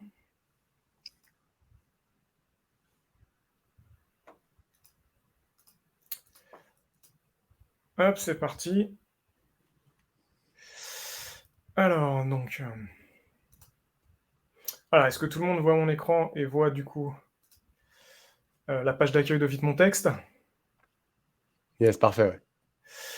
Voilà, donc Vite Mon Texte, que j'ai lancé en mai de l'année dernière. Du coup, l'idée, c'était quoi? C'est de faire un petit peu le même processus que ce que tu viens de montrer, mais avec vraiment, du coup, sans mettre les mains dans le cambouis, hein. C'est avec une plateforme qui va te le faire automatiquement, pour les gros fainéants comme moi. Les, les partis pris qu'on a eu dès le début avec Vite Mon Texte et qui sont vraiment, qui nous permettent de nous différencier un petit peu de ce que tu viens de montrer. Déjà, la première chose, c'est que moi, quand GPT-3 a émergé en milieu d'année 2021, je me suis dit, tout le monde va se ruer dessus, et à l'époque, d'ailleurs, ce problème était vraiment proéminent. Tout le monde va faire un petit peu le même contenu, parce qu'à l'époque, il n'y avait pas de notion de prompt engineering, il n'y avait pas les outils comme ceux que tu viens de montrer, il n'y avait pas les techniques comme ça qui permettaient d'aller récupérer de la data par-ci par-là. Et donc, je me suis dit, je veux vraiment construire quelque chose, mais je ne veux pas faire comme les autres en me basant sur ce que propose OpenAI, donc à l'époque GPT-3, et aujourd'hui ChatGPT et GPT-4. Et je voulais utiliser une autre IA, un autre modèle, pour justement avoir du contenu qui va être différent. Donc, Vite Mon Texte, une des bases de la plateforme, c'est ça, c'est-à-dire qu'aujourd'hui, on ne se fournit pas, avec mon équipe, on ne se fournit pas chez OpenAI. On a décidé d'utiliser d'autres algorithmes, et donc du coup, vous aurez un contenu qui va être complètement différent de ce que vous aurez avec le process, par exemple, d'Antoine, en utilisant Vite Mon Texte. L'autre chose qui était importante pour nous, c'est de permettre toujours d'avoir cette notion d'automatisation pour aller le plus vite possible, mais aussi de pouvoir éditer les contenus, pour pouvoir revenir dessus, parce que pour moi, un des problèmes principaux qu'il y a aujourd'hui quand on utilise ChatGPT en direct, que du coup tu vas retrouver aussi dans ton process, Antoine, c'est que tu peux pas éditer le contenu. En fait, c'est-à-dire que c'est une interface statique, ça t'écrit du texte, et après, si tu veux l'éditer, en fait, il faut retourner, que ça soit via ton processus ou en étant directement dans ChatGPT, il faut retourner dans l'interface, et lui, il y a des prompts spécifiques qui vont te permettre de lui faire réécrire des parties, etc. Donc, il faut revenir bloc par bloc, et ça peut être super long. C'est vrai que moi, j'ai eu des retours de collègues qui me disent on a l'impression que générer un contenu avec ChatGPT, ça nous prend juste un prompt, et en fait, ça prend 10 minutes, mais quand tu veux tout réécrire, tout réaffiner, non, ça peut prendre vraiment beaucoup, beaucoup de temps, ça peut prendre des heures. Et là, ChatGPT perd un peu de son intérêt. Donc nous, ce qu'on a voulu faire aussi dans la plateforme, c'est offrir la possibilité de pouvoir tout éditer rapidement, et bien sûr, intégrer un module qui permet de faire de l'optimisation SEO. Donc, pour ceux qui connaissent, il existe déjà des outils comme ça, comme par exemple Your Text Guru ou 1.fr en France. Aux States, on va avoir Surfer SEO, qui est très connu, qui sont des outils qui vont aller en fait récupérer des informations dans Google, le vocabulaire qui est le plus adapté par rapport à la requête qu'on vise, et du coup enrichir le contenu avec. Donc, justement, dans Vite Mon Texte, on a essayé d'intégrer tout ça et de le mettre dans une plateforme qui est conçue 100% en France. C'est aussi notre spécificité. Donc, Vite Mon Texte, voilà à quoi ça ressemble. Quand je me connecte, j'arrive sur un tableau de bord, et ici, vous voyez, déjà, je lui ai déjà demandé de rédiger des textes, donc Je vais vous montrer rapidement des exemples parce que là, pour la démo, je ne vais pas en générer plein parce que ça prend environ entre 1 minute 30 et 2 minutes. C'est un peu comme toi avec ta méthode. Hein. Le problème, c'est qu'il faut attendre que l'IA nous fasse les textes section par section parce qu'elle les génère vraiment petit bout par petit bout. Du coup, on va lancer un texte. Alors, par exemple, là, je vais lancer une génération rapidement pour qu'il soit prêt pendant que je vous montre d'autres choses. On a une petite fonctionnalité là, de rédaction express. Donc, par exemple, je peux rédiger, alors là, une problématique qu'on a tous en ce moment. Je vais lui demander de rédiger un texte sur le problème de la climatisation. Donc, on va dire, par exemple, je veux que tu me rédiges un article sur des astuces pour... Tu peux aussi reprendre les bienfaits du CBD. Hein. Ouais, on peut le faire aussi après. Hein. Là, je voulais montrer un petit truc différent, mais on pourrait le faire. Pour rafraîchir ma maison, parce que là, j'ai très chaud, donc justement, ça m'a venu tout de suite en tête. Sans climatiseur. Voilà, des astuces pour rafraîchir ma maison sans climatiseur. On va lui lancer ça. Voilà. Et là, donc, ça va prendre environ 1 minute 30, 2 minutes. Il va nous écrire l'article. En attendant, je vous montre un petit peu ce qu'on a déjà fait rédiger. Donc, le principe, c'est que, en fait, on peut. Alors, l'IA aussi, une grosse nouveauté par rapport à d'autres outils qui font déjà du texte avec ChatGPT, c'est qu'on a connecté notre IA à Internet. Donc elle peut rédiger, là vous voyez, on s'est amusé un petit peu, elle peut faire, comme tu l'as montré dans ta démo, elle peut faire des articles sur des contenus d'actualité. Donc là, par exemple, bon, ça nous a pondu un article de 1373 mots sur l'arrivée de Lionel Messi pour tous les footeux aux États-Unis. On peut lui demander de faire des articles sur des contenus un peu plus evergreen, ce qu'on appelle. Donc voilà, par exemple, là, l'avantage aussi qu'elle soit connectée à Internet, c'est que vous voyez, typiquement, là, je vais demander quels sont les modèles de drones pour un pilote débutant, et elle va m'intégrer automatiquement des marques. Donc elle va prendre les modèles en 2023. Hein. On peut lui faire rédiger des contenus sur...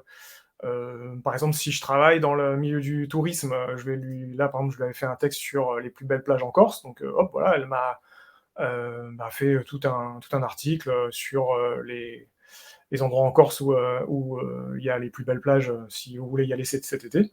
Ce que je remarque, je me permets, hein, c'est la structure du texte qui est Ouais, quand même vachement intéressante. Hein. Parce que moi, ce que je remarque avec les prompts que j'ai, même si c'est déjà, enfin, pour moi qui ne suis pas expert SEO, c'est assez intéressant. C'est vrai que là, à chaque fois, tes frames, ils sont différents, quoi. Et ça, ouais, je trouve ça super exactement. intéressant. Bah, je vais te montrer aussi un autre exemple si je retrouve, mais tu vas avoir...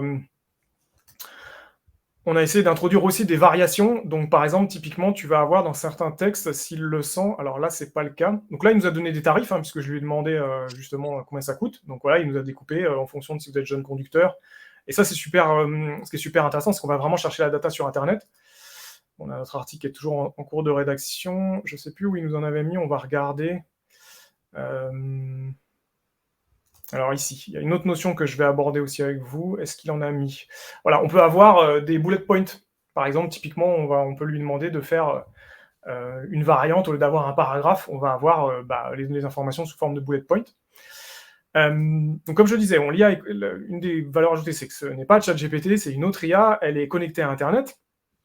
Et surtout, donc, ce qu'on a voulu apporter de différent à ChatGPT sur la plateforme, c'est qu'on va pouvoir éditer son texte. Donc, à chaque fois que j'ai une section ici qui a été rédigée, quand je clique dessus, voilà, ici on voit, j'ai une sorte d'éditeur pour la section qui apparaît, et je vais pouvoir lui redemander soit de continuer le texte, de le régénérer. Donc là, hop, je lui demande de me refaire une introduction si elle ne me convient pas.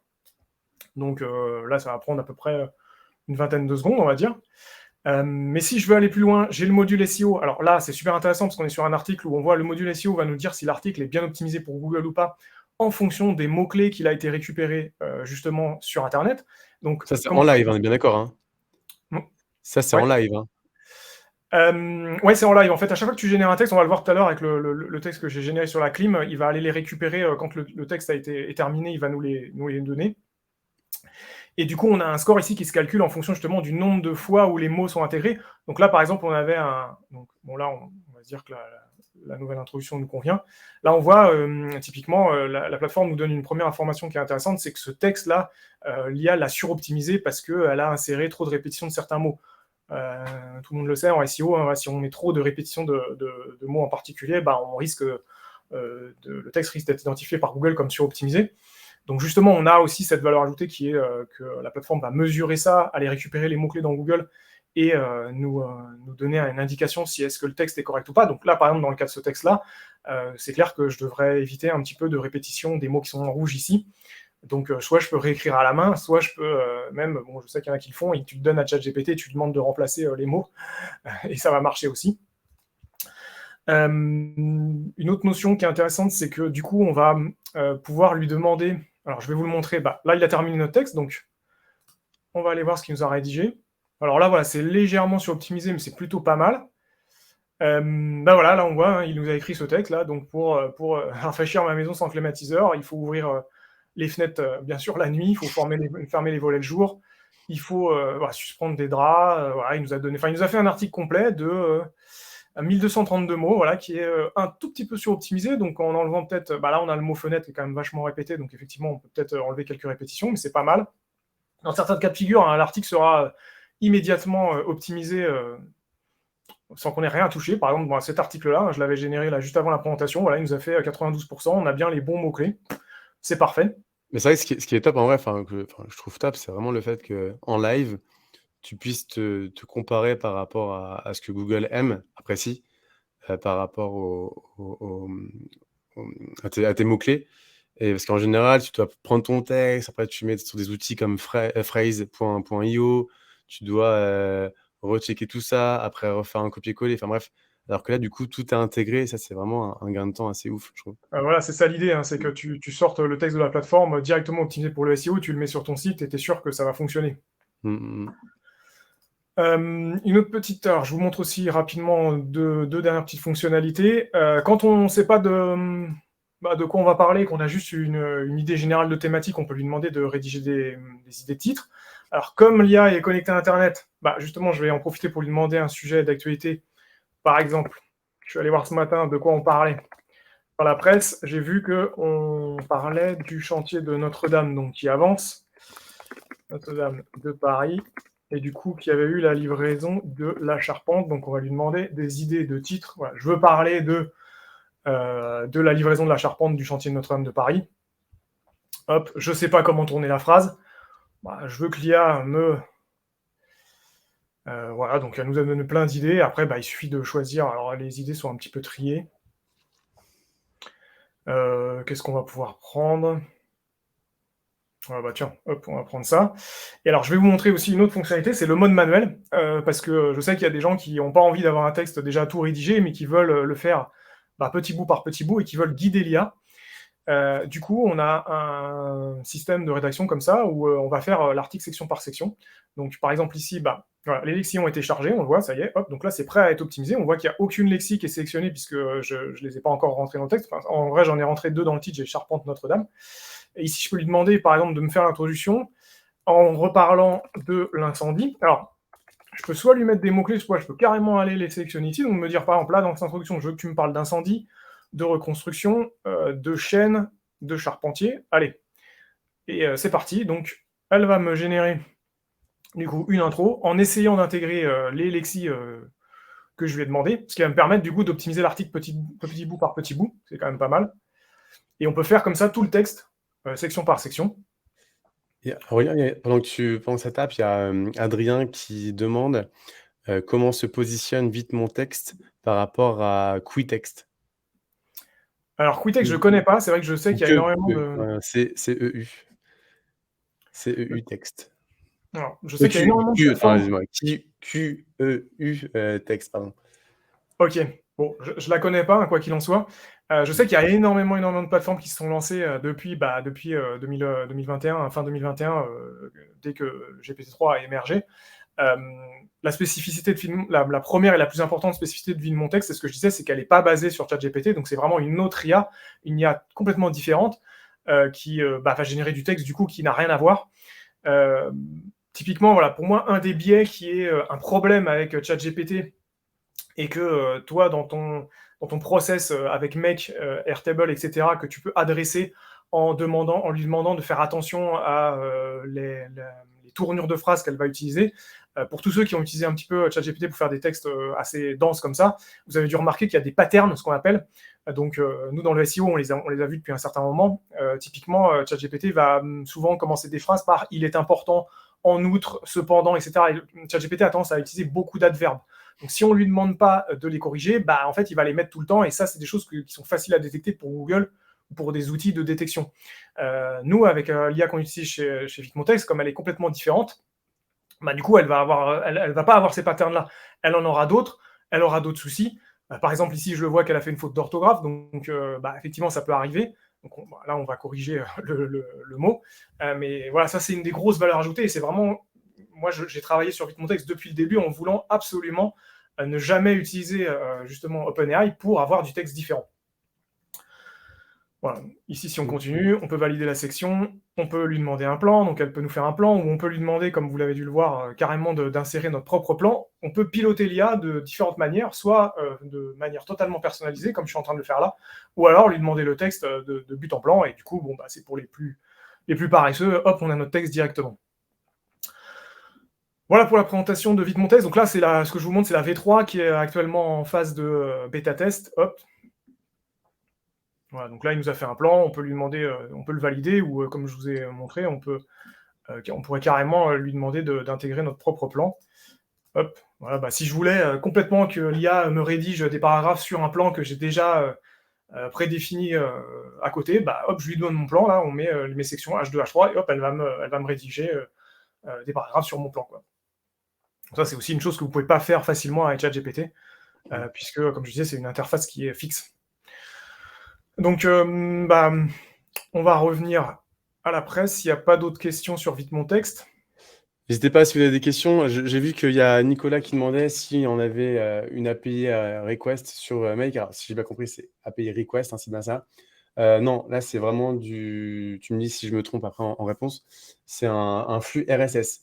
Mais en effet, tu peux quand même faire des HTTP requests sur Make pour interroger des API. Par exemple, je l'ai fait pour un client, là, je ne dirai pas le nom, mais en fait, on se plug sur une API de cinéma. Et comme ça, dès qu'il y a une nouvelle sortie, bim, on récupère le film avec l'image, etc.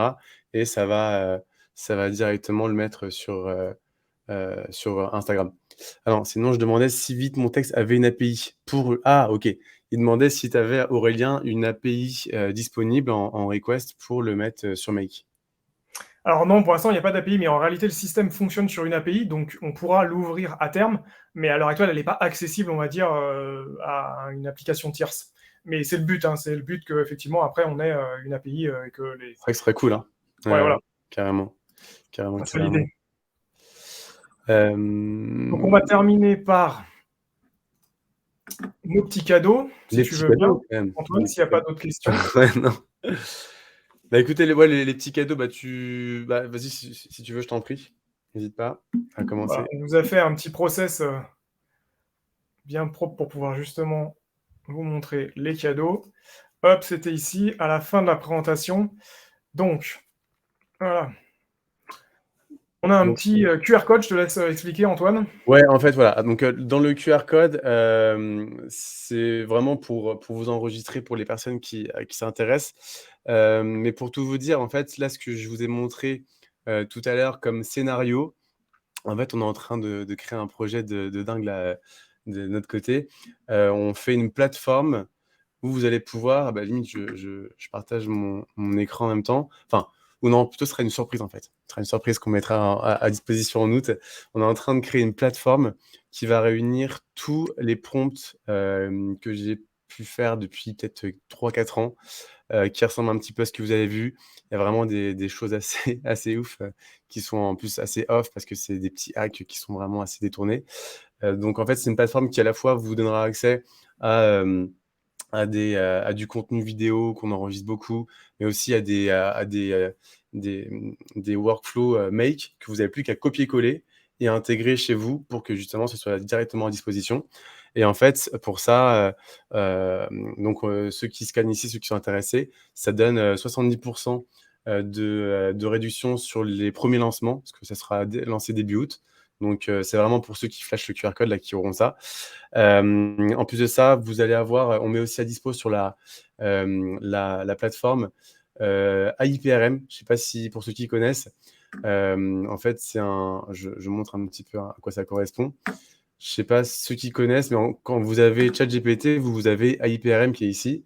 Et en fait, ça vous donne accès à plein de prompts. Ok, sauf qu'en fait, ils sont cachés. Et du coup, j'ai réussi à, comme j'ai bien les choses un peu détournées, j'ai réussi à scraper tous les prompts qui sont dedans. Et du coup, vous avez accès à une base de données assez ouf de tous les meilleurs prompts qui sont dessus. Bon, bien sûr, ce sera aussi en accès sur la plateforme.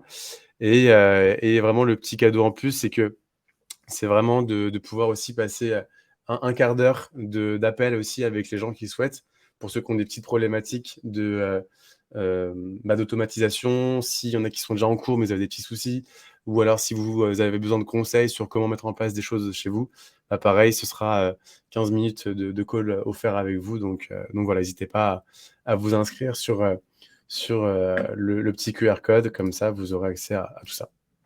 Ouais, merci beaucoup Antoine. C'est vrai que ça fait des beaux cadeaux.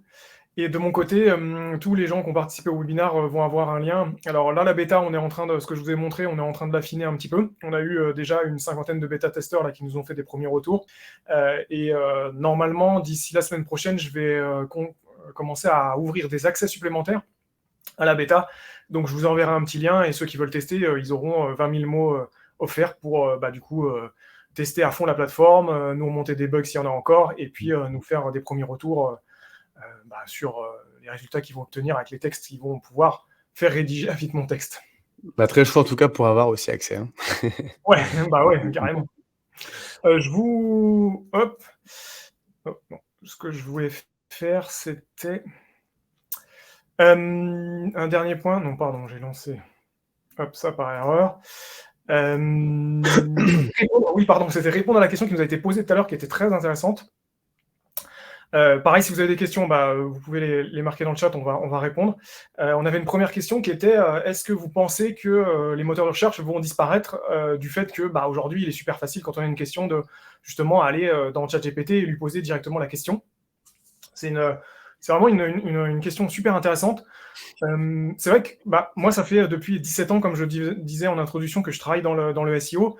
Et c'est une question que je me suis posée immédiatement quand ChatGPT a émergé. Je me suis dit, est-ce que le SEO va continuer à exister avec un système qui fournit une réponse aussi rapidement, qui en règle générale est quand même vraiment plutôt pas mal. Est-ce que ça ne va pas remplacer Google? Parce que c'est vrai que ça peut fournir des réponses beaucoup plus détaillées, beaucoup plus fouillées. Quand on lui demande des méthodologies, je ne sais pas, par exemple dans le sport ou des choses comme ça, ou des recettes, au lieu d'aller sur Google et d'avoir à creuser les pistes fournies par les différents liens des sites, là on a directement la réponse immédiatement. Et ce qui est intéressant, c'est qu'on a déjà des retours d'expérience en vrai aujourd'hui, puisque ce n'est pas le cas en Europe, mais vous le savez peut-être, mais Bard et ChatGPT sont intégrés à la fois dans Bing et dans Google. Donc, c'est-à-dire qu'aux États-Unis, ils ont déjà accès à un moteur de recherche avec de l'IA intégré. Et en réalité, pour l'instant, les premiers retours qu'on a, c'est qu'on se rend compte que les internautes, globalement, veulent quand même garder le choix. C'est-à-dire que ça va être intéressant. Ils vont lire les réponses qui sont fournies par l'IA, mais ça va dépendre après aussi des requêtes. Mais le fait d'avoir différents sites qui sont proposés, ça te permet un petit peu de benchmarker les différentes réponses au lieu de fier uniquement à une seule réponse. Si tu demandes à ChatGPT le meilleur régime, par exemple, je sais pas, pour prendre du muscle, il va te donner une réponse, mais c'est peut-être pas la bonne réponse. Donc, je pense que quoi qu'il en soit, effectivement, il y a eu une hype, ce qu'on appelle sur ChatGPT quand il est sorti, et il y a beaucoup de personnes qui ont pensé que potentiellement ça pourrait tuer le SEO. Moi, j'y crois pas.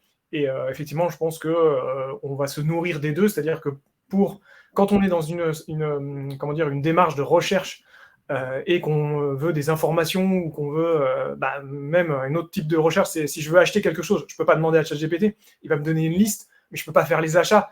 Donc voilà, ça va vraiment dépendre des requêtes, ça va vraiment dépendre de comment... Quoique, on peut le faire maintenant, attention. Hein. Attention. Hein. Maintenant, alors on ne peut pas encore faire l'achat, mais par exemple, avec l'application, le plugin, je ne sais pas si vous connaissez, attends, je me permets de te couper parce que ça rebondit parfaitement sur ce que tu étais en train de dire. Sur la version ChatGPT 4, alors il faut payer 20 € de votre poche, mais clairement, vu tout ce que ça vous permet de faire, c'est assez dingue. Maintenant, vous avez les accès à plugins, qui sont ici. Pour l'activer, vous avez juste à partir sur votre compte, là, Settings, vous allez sur Beta Feature, et ah bah tiens, j'ai le nouveau code interpréteur. Ah bah, Voilà. je l'avais pas vu. Okay. On va s'y intéresser très vite. Voilà, et vous activez ça, et puis du coup, vous avez accès à tout ça. Bon, l'intérêt, c'est que, par exemple, si vous voulez, par exemple, faire des recherches, des comparatifs, typiquement avec Expedia ou Kayak, si vous lui dites, écoute, je veux partir aller à Marrakech lundi prochain pour une semaine, trouve-moi les billets je sais pas, les moins chers. Hop. Mais du coup, il va directement se connecter à Internet et il va pouvoir faire à votre place tout ce checking, justement.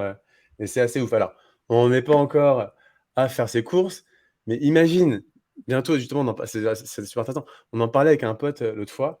On se disait, imagine, tu es en train de faire tes courses sur Carrefour Drive, là, pour ceux qui n'aiment pas faire les courses. Et tu lui dis aujourd'hui, tiens, donne-moi ma liste de courses pour cette semaine, je sais pas, pour faire une sèche, parce que du coup, je sais pas, l'été arrive pour le summer body. Et tu lui dis, bah, écoute, fais-moi une liste de courses. Ok, super.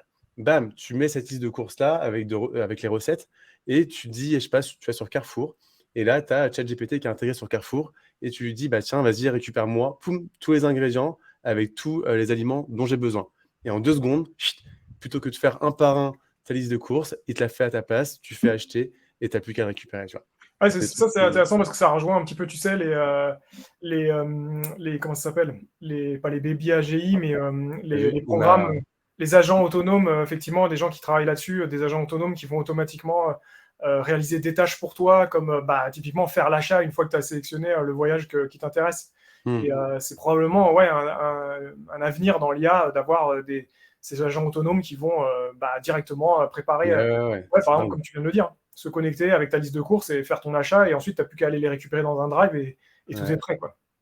Et tu as vu là, du coup, hop, il a trouvé mon voyage, je clique dessus, je suis directement redirigé vers Kayak, j'ai plus qu'à prendre le billet, bim, et puis c'est bon, quoi. Ouais, c'est vrai, donc tu me détrompes, hein, c'est possible en fait. Ça va plus vite que ce qu'on pense. Ouais, carrément. Voilà, merci à tous. Si vous avez Merci à tous en tout cas. Merci Antoine, c'était super. Carrément, c'est pas plaisir à partager. Je pense qu'on pourra refaire dans peu de temps d'autres formats comme celui-là, parce que je pense que c'est assez intéressant. Ouais, Et peut-être si ça pousser vous a encore plu. plus loin la machine, même quand tu auras sorti ton API, peut-être faire des use cases avec Make, choses comme ça pourrait Ouais, carrément, ça serait intéressant. Du coup, on vous envoie tout par email, comme on le disait. Et puis, merci encore pour tous ceux qui ont participé. Et puis, à très bientôt. À bientôt, bon appétit. Salut. Salut à tous. Ciao à tous. Bye.